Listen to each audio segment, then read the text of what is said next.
Demirgazyk Türkmenistanyny bir halta sementin hususy sowdadaky bahasy 100 manada çykyp, ol ören gyt guruluşy haridyna öwrüldi.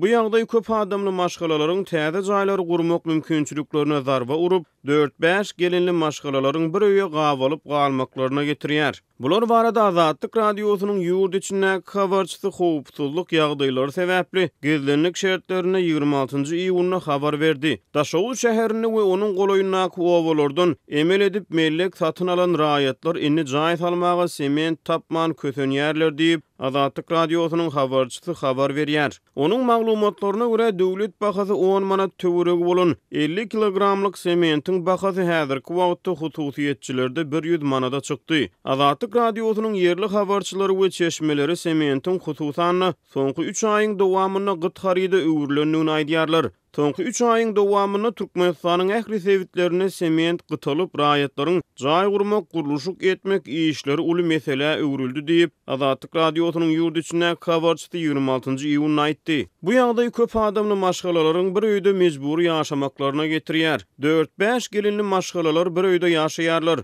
Köp çağaly maşgalalary we durmuş gurandan soň eni atasynyň öýünden bölük çykmak isleýän raýatlary agyr bolýar diýip habarçy aýtdy. Häzirki wagtda yerli ýaşaýjylara jaý guruluşy üçin zerur bolan sement Daşow şäherindäki guruluşyk haritlary satylýan döwlet dukanlaryna gelmegi doly ýatyryldy. 26-njy iýulyna getiren maglumatyny Azatlygyň habarçysy Irandan import edilen sementin satyba çykarylýanlygyny, ýöne onuň bahasynyň juda gymmatdygyny habar berdi. Irandan getirilen sementin bir haltasy 120 manatdan bahalanýar diýip Azatlygyň habarçysy aýtdy.